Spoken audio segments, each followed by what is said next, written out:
दोस्तों इस वीडियो में हम डिस्कस करेंगे 498A आईपीसी के बारे में। क्या है ये सेक्शन और कैसे ये मैरिड फीमेल्स को क्रूअलिटी से बचाता है जो कि उनके हस्बैंड्स या हस्बैंड के कोई रिलेटिव उनके ऊपर करते हैं। तो 498A आईपीसी सबसे पहले देखते हैं है क्या। तो सेक्शन 498A आईपीसी जो है ये बताता है हस्बैंड और रिलेटिव ऑफ हस्बैंड, जो भी वो वुमेन है उसका पति या पति का कोई भी रिलेटिव अगर उसके ऊपर किसी भी तरह की क्रूअलिटी करता है तो वो उस क्रूअलिटी करने वाले को जो है इम्प्रिजनमेंट हो सकती है, जिसकी की जो इम्प्रिजनमेंट का सेंटेंस है वो 3 साल तक हो सकता है और उसको फाइन भी हो सकता है। क्रूअलिटी बोला गया है, क्रूअलिटी है क्या? क्रूअलिटी बहुत एक वेग टर्म है। तो 498A आईपीसी में क्रूअलिटी को क्या बोला गया है? क्रूअलिटी जो है इसकी एक्सप्लेनेशन अगर हम देखें इस सेक्शन में, फर्स्ट एक्सप्लेनेशन एक क्लॉज में जो दी हुई है वो है any wilful conduct which is of such a nature as is likely to drive the women to commit suicide. Means कोई एक ऐसा कंडक्ट जो इतना ग्रेव हो, इतना इस तरह का नेचर का हो जो उसको सुसाइड करने पे मजबूर कर सके, या फिर कोई भी इस तरह की इंजरी जो उसकी लाइफ के लिए डेंजर हो, लिम्ब और हेल्थ के लिए।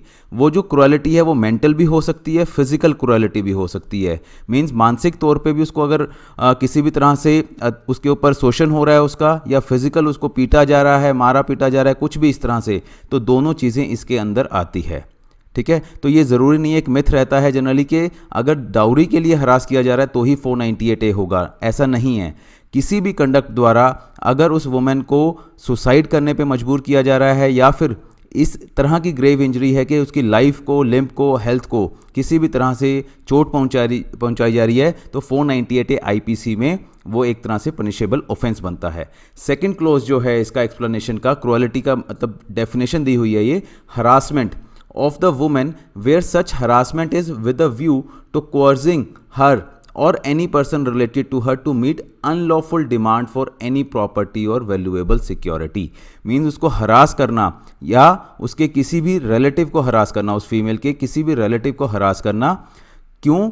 सो दैट कोई भी अनलॉफुल डिमांड कोई प्रॉपर्टी की या वैल्यूएबल सिक्योरिटी की होती है, उसको डिमांड को पूरा करवाने के लिए उसको हरास करना, या फिर अगर वो फेल हो जाती है उस डिमांड को पूरा करने में तो उसको हरास करना, वो भी क्रूअलिटी है 498A आईपीसी के अंडर। तो जो हम नॉर्मली सुनते हैं कि हाँ डाउरी डिमांड हो रही है, डाउरी से रिलेटेड हरासमेंट है, वो क्लॉज बी में क्रूअलिटी की डेफिनेशन में दिया हुआ है 498A आईपीसी में। तो ये अब आपके सामने बहुत क्लियर है कि 498A आईपीसी क्या बता रहा है। क्रूअलिटी, सारी तरह की क्रूअलिटी नहीं, एक क्लॉज में बताया है कुछ ऐसी क्रूअलिटी जो उनको मजबूर कर दे सुसाइड या कोई ग्रेव इंजरी के लिए, और दूसरी है डाउरी की डिमांड, या अगर वो फेल हो जाती हैं डाउरी डिमांड को पूरी करने में तो उनको हरास किया जाता है। तो वो है टाइप क्या है, कौन सा सेक्शन जो ये 498A आईपीसी है किस तरह का ऑफेंस है। तो ये कॉग्निजेबल ऑफेंस है। लीगल लैंग्वेज में कॉग्निजेबल का, इसका नॉर्मल लैंग्वेज में अगर हम बात करें, कॉग्निजेबल का मतलब है वो ऑफेंसेस जहां पर पुलिस जो है वो without warrant of court accused person को, जिनके भी अगेंस्ट एफआईआर हुई है, उनको अरेस्ट कर सकती है। तो बहुत बार इस चीज़ का मिसयूज भी होता है, बट ये कॉग्निजेबल ऑफेंस है और नॉन बेलेबल है। नॉन बेलेबल का मतलब है यहाँ पर एक्यूज्ड का राइट नहीं है बेल लेने का, डिस्क्रिशन है कोर्ट की मर्जी है। अगर कोर्ट को लगेगा कि बेल देनी चाहिए, ऑफेंसेस इस तरह से है या फिर एलिगेशंस ऐसे हैं कि बेल दी जा सकती है, तो बेल मिलेगी। अगर बेल नहीं दी जा सकती तो कोर्ट की डिस्क्रिशन है, उनको कोर्ट जो है बेल देने से रिजेक्ट कर सकते हैं, मना कर सकते हैं, और उनको जेल भी जाना पड़ सकता है। राइट, तो बेल कहाँ मिलती है, कौन कौन सी बेल्स हैं, ये हमारा एक सेपरेट वीडियो है टाइप्स ऑफ बेल में, वहाँ पर आप रेफर कर सकते हो। ठीक है, तो ये टाइप हमने बताया कॉग्निजेबल और नॉन कॉग्निजेबल। अरेस्ट कैसे हो सकता है? तो किसी भी, जैसे हमने बात की हुई है 41 सीआरपीसी का एक अलग आपको वीडियो मिलेगा, वहाँ पर डिस्कस किया हुआ है कि किन किन हालात में जो पुलिस पर्सोनल्स हैं, पुलिस ऑफिसर्स हैं, वो अरेस्ट कर सकते हैं। तो सेक्शन 41 सीआरपीसी के अंदर ही ये 498A के रिलेटेड जो भी अरेस्ट है वो हो सकते हैं।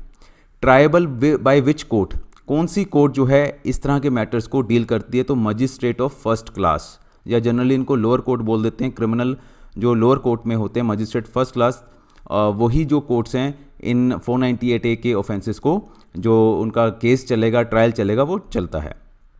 अब आती है बात टाइम लिमिट की, जो कि बहुत इंपॉर्टेंट चीज़ है समझनी, कि 498A की जो कंप्लेंट है या एफआईआर है वो कब लॉन्च हो सकती है। तो बहुत बार ऐसा मिथ है कि ये सिर्फ 3 साल तक ही हो सकती है, क्योंकि सेक्शन है 468 सीआरपीसी में, ये एक तरह से टाइम लिमिटेशन बताता है कि किस ऑफेंस के लिए आप जो कंप्लेंट है या एफआईआर है कब तक लॉन्च करवा सकते हो। तो 468 में ये बोला गया है, जैसे ऑफेंसेस 498A का ऑफेंस है, इसमें मैक्सिमम सज़ा जो है 3 साल तक है।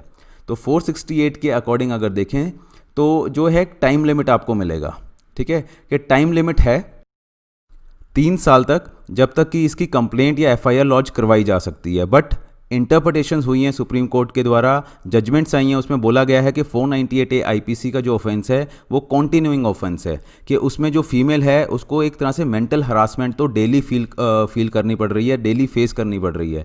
तो इसके कारण हम ये नहीं बोल सकते कि 3 साल पहले अगर कोई एलिगेशन हो या जो भी कुछ उसके ऊपर क्रूरल्टी हुई है वो 3 साल के बाद नहीं दे सकती। सुप्रीम कोर्ट बोलता है कि बिकॉज मेंटल क्रूरल्टी तो डेली बेसिस पे हो रही है, तो ये कॉन्टिन्यूइंग ऑफेंस है, तो इसमें ऐसा हम ये नहीं बोल सकते कि कोई टाइम लिमिट है।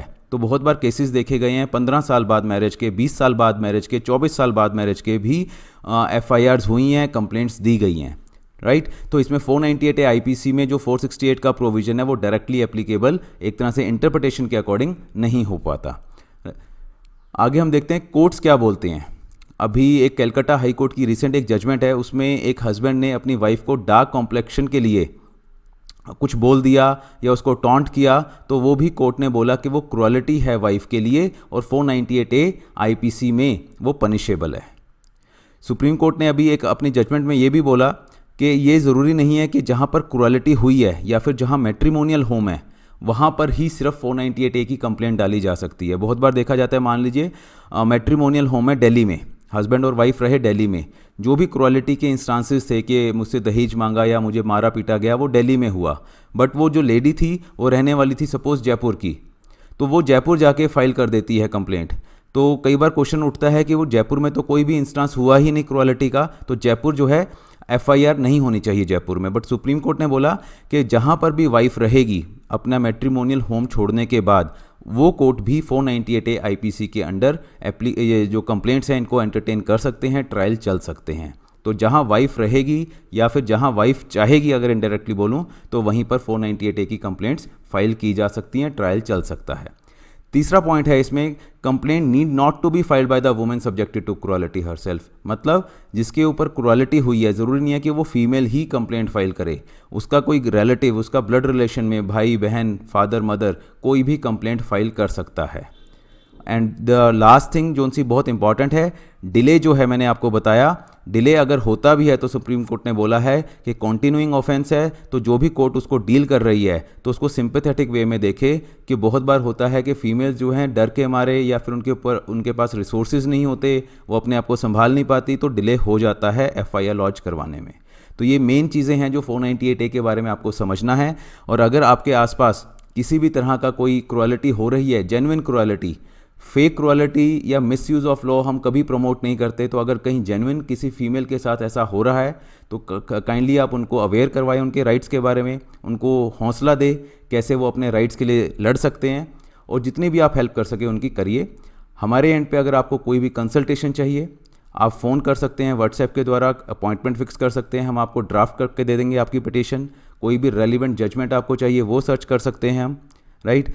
कोई भी आपको प्लान ऑफ एक्शन डिस्कस करना है कि कैसे आपको कोर्ट पे अप्रोच करना चाहिए, किस स्टेप का क्या फ़ायदा है, क्या नुकसान है, वो सब चीज़ें हम आपको कंसल्टेशन के द्वारा प्रोवाइड कर सकते हैं।